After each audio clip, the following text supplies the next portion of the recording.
Voici un exemple d'application de la partie 1 et 2 du cours que l'on a vu juste avant. Il s'agit d'un exemple qu'on a déjà vu. On répond au hasard à 4 questions dans un QCM, chaque question possédant 3 réponses possibles, dont une seule est correcte. On a déjà vu dans la première partie du cours que cette expérience correspondait à un schéma de Bernoulli qui avait pour paramètre n, le nombre de répétitions, c'est-à-dire le nombre de questions auxquelles on répondait, qui est 4, et de probabilité p égale 1 tiers. Pourquoi ? Eh bien parce qu'il y a 3 réponses possibles pour chaque question. On suppose qu'elles sont équiprobables, ces réponses, c'est-à-dire que l'élève répond vraiment au hasard, et donc il a une chance sur 3 de trouver la bonne réponse. On note x, la variable aléatoire qui compte le nombre de bonnes réponses obtenues par l'élève au bout de ces 4 questions. Et la question est, quelle est la loi de la variable aléatoire x? Alors, par définition, puisqu'on a un schéma de Bernoulli et que la variable aléatoire compte le nombre de bonnes réponses, c'est-à-dire le nombre de succès, on va dire que x suit une loi binomiale. Alors, on met la tilde ici. 2 paramètres, 4, 1 tiers. Et à partir de là, il suffit de remplir le tableau de la loi.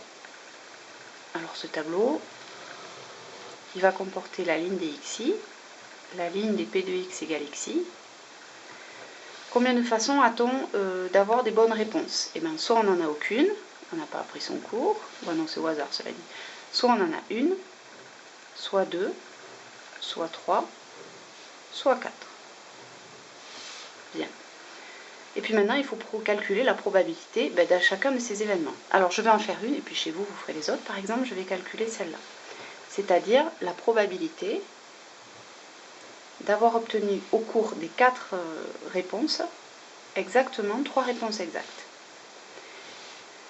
Et bien, par définition, il faut se souvenir, c'est comme si on avait un arbre.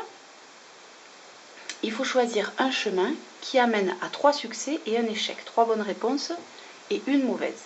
Alors, cet arbre, il va contenir, quand on va le parcourir, 4 probabilités, 3 qui vont être identiques, c'est la probabilité d'avoir une bonne réponse, c'est-à-dire 1 tiers. On l'obtient 3 fois, donc ça nous donne 1 tiers au cube.